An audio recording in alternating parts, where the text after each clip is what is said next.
Olá, professor Telmo. O tema de hoje é redução à condição análoga à de escravo e tráfico de pessoas.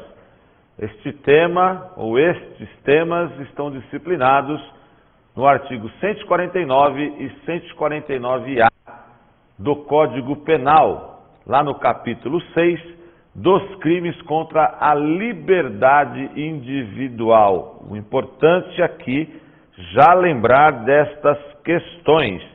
Então, nós estamos aqui falando de liberdade individual, ok?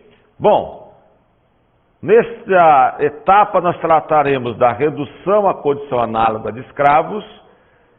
Vamos buscar um mandamento de direitos humanos, a Declaração Universal dos Direitos Humanos, a Convenção Americana de Direitos Humanos e também esta portaria do Ministério do Trabalho de número 1129 de 2017. Antes de entrarmos ao Código Penal, vamos dar uma olhada no por que existe essa tipificação, porque esse bem jurídico de liberdade individual, ele é protegido pelo nosso ordenamento jurídico. Isso vem desse mandamento de direitos humanos, tratado internacional, Declaração Universal dos Direitos Humanos, ratificada pelo nosso ordenamento jurídico. Portanto, o Brasil se obriga a erradicar qualquer tipo de segregação à liberdade ou buscar a redução à condição análoga de escravo. A Declaração Universal dos Direitos Humanos foi adotada e proclamada pela Resolução 17 da Assembleia das Nações Unidas em 1948. Quem procura trabalho não pode encontrar escravidão. O dia 28 de janeiro, aqui no Brasil, é o Dia Nacional de Combate ao Trabalho Escravo. O artigo 4º da Declaração Universal dos Direitos Humanos nos traz: ninguém será mantido em escravidão ou servidão. A escravidão e o tráfico de escravos serão proibidos em todas as suas formas. O Pacto São José da Costa Rica, promulgado pelo Decreto 678 de 6 de novembro de 82, adotado obviamente pelo Brasil, signatário de todas essas normas de direitos internacionais que tratam de direitos humanos, proíbe lá no seu artigo 6º a escravidão e a servidão. Ninguém poderá ser submetido à escravidão ou servidão, e tanto estas como o tráfico de escravos e o tráfico de mulheres são proibidos em todas as suas formas. Ninguém deve ser constrangido a executar trabalho forçado ou obrigatório. Nos países em que se prescreve para certos delitos, pena privativa de liberdade, acompanhada de trabalhos forçados. O que é importante, nós vamos tratar deste assunto. Quem está preso também, pena privativa de liberdade, também não pode ser obrigado a trabalhar. Como vimos quando tratamos lá atrás dos capítulos das penas, né, não é proibido no Brasil, princípio constitucional das penas, trabalhos forçados, até porque o trabalho do preso ele é obrigatório, mas se ele não quiser trabalhar, o Estado não pode forçá-lo a tal. O trabalho forçado não deve afetar a dignidade nem a capacidade física e intelectual do recluso, ok? Bom, e é importante também pensar e ver o que não é trabalho forçado ou obrigatório. A própria Convenção nos traz isso, porque senão a gente vai achar que qualquer sacrifício maior ao trabalho será encarado como um trabalho forçado. Olha lá, os trabalhos ou serviços normalmente exigidos de pessoa reclusa em cumprimento de sentença ou reclusão formal expedida pela autoridade judiciária competente, não pode ser considerado um trabalho forçado. Tais trabalhos ou serviços devem ser executados sob a vigilância e controle das autoridades públicas, e os indivíduos que a executarem não devem ser postos à disposição de particulares, companhias ou pessoas jurídicas de direito privado. Serviço militar, nos países em que se admite, o Brasil admite serviço militar, inclusive é obrigatório, a isenção por motivo de consciência, qualquer serviço nacional que ela estabelecer no lugar daquele, não é trabalho forçado. O serviço exigido em caso de perigo ou de calamidade que ameace a existência ou bem-estar da comunidade. O trabalho ou serviço que faça parte das obrigações cívicas normais também não pode ser considerado como trabalho forçado. Bom, a portaria 1129, de 13 de outubro de 2017, do Ministério do Trabalho, eu a trouxe aqui, não que o Código Penal seja uma norma penal em branco, mas é porque ela traz uns regramentos bastante interessantes para fins aqui do seguro-desemprego. Mas eu vou me ater aqui justamente aos conceitos que a portaria nos traz. Então é bastante importante, o próprio STF já se manifestou nesse sentido, a portaria ela é válida, não na normatização de crime, ela não tem esse caráter como vamos ver adiante, mas sim para alguns conceitos que a própria portaria nos traz a respeito do trabalho forçado, jornada exaustiva, condição degradante e condição análoga de escravo. Porque quando a gente for trabalhar a qualificação doutrinária do artigo 149, nós vamos verificar que o próprio Código não trata o que é um trabalho forçado, o que é uma jornada exaustiva, ok?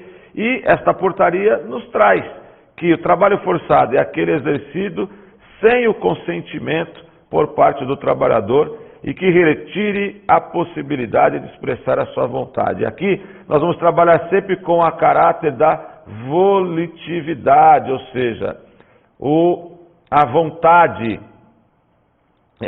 da pessoa em querer exercer determinada função. Claro que essa vontade tem que ser livre e consciente, porque se ela não for uma vontade livre, nós estaremos diante de um trabalho forçado. Jornada exaustiva. O que não é a jornada exaustiva? É aquela tratada, obviamente, pelas regras que regem o trabalho na sociedade brasileira. A submissão do trabalhador contra a sua vontade, com a privação do direito de ir e vir, a trabalho fora dos ditames legais aplicáveis em sua categoria. Então nós temos aí os dissídios coletivos que tratam aí da jornada, da carga de trabalho.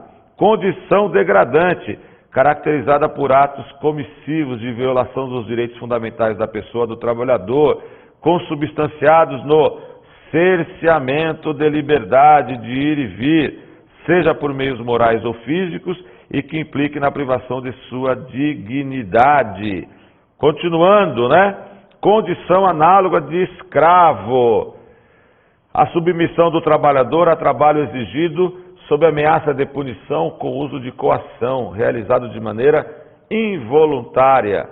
Cerceamento do uso de qualquer meio de transporte por parte do trabalhador, com o fim de retê-lo no local de trabalho em razão de dívida contraída com o empregador ou preposto, caracterizando isolamento geográfico. Então leva lá as pessoas para um determinado local e ali o mantém, uma fazenda, um sítio, ou até mesmo oficinas, como a gente tem em algumas áreas aqui da cidade de São Paulo, que já foi conhecida aí como trabalho escravo. Manutenção de segurança armada, com o fim de reter o trabalhador no local de trabalho em razão de dívida contraída com o empregador ou preposto. Então tira a pessoa lá do seu habitat normal, com promessa ali de um emprego, mas a pessoa não tem essa sua volitividade, ela não pode sair a hora que ela quiser, ela não pode deixar o seu trabalho, porque tem toda essa condição de cerceamento. A retenção de documentação pessoal do trabalhador com o fim de reter o trabalhador no local de trabalho. Bom, e aí a gente tem, quando a gente fala aqui dessa portaria, o que é importante, que a gente sempre lembre do artigo 22 da Constituição Federal. A portaria do Ministério do Trabalho, como eu disse, ela não tem o caráter e não poderia, obviamente, avançar aqui nas questões de tipificação do crime. Ela apenas normatizou o que é esse trabalho forçado, o que é o trabalho escravo, o que é jornada degradante para fins de seguro emprego. Quando nós falarmos de crime, que é o que vamos tratar especificamente, quando tratarmos na qualificação doutrinária do artigo 149, aí sim eu tenho que olhar o Código Penal. A portaria não é conflitante com o Código Penal.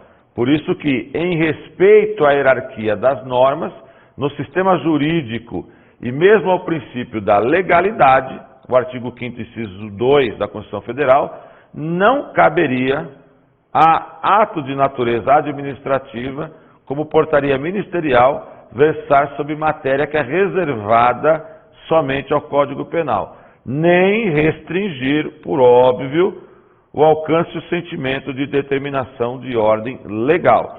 Por isso que naquele acórdão aqui do STF, a gente tem a referida conduta, redução à condição análoga de escravo, regida pela portaria, acaba por frustrar os direitos assegurados pela lei trabalhista, que é a nossa CLT, atingindo sobremodo a organização do trabalho, que visa exatamente a consubstanciar o sistema social trazido pela Constituição Federal em seus artigos 7º e 8º, em conjunto com os postulados do artigo 5º da própria Constituição, cujo escopo, evidentemente, é proteger o trabalhador em todos os sentidos, evitando que a usurpação de sua força de trabalho de forma vil.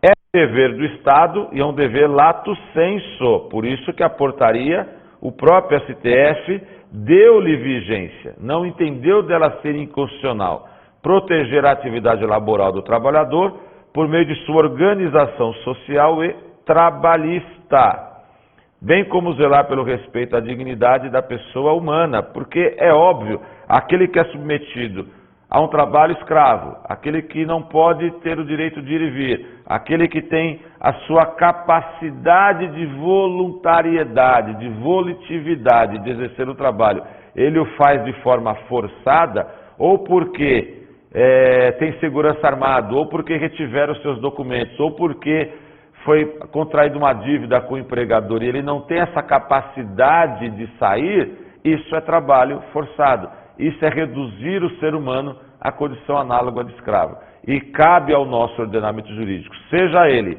uma norma administrativa do Ministério do Trabalho, seja o Código Penal, tratar do assunto para, de forma em lato sensu, proteger o trabalhador de seus direitos. Ok? Bom, nesse aspecto a gente agradece a atenção de vocês nesta aula. Obrigado.